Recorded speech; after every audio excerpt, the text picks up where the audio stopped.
هو ما اسكو وانا اقول ولا وانا كما دي شمالك على السلطه الاجنبيه وإضافة الشعب الصومالي.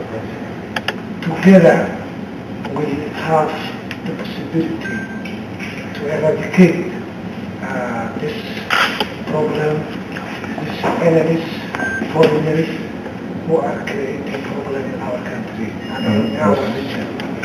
من الجوغان جعاي لما خلصنا شعب الصومالي الجوغان بحنتهم يكون شعب الصومالي.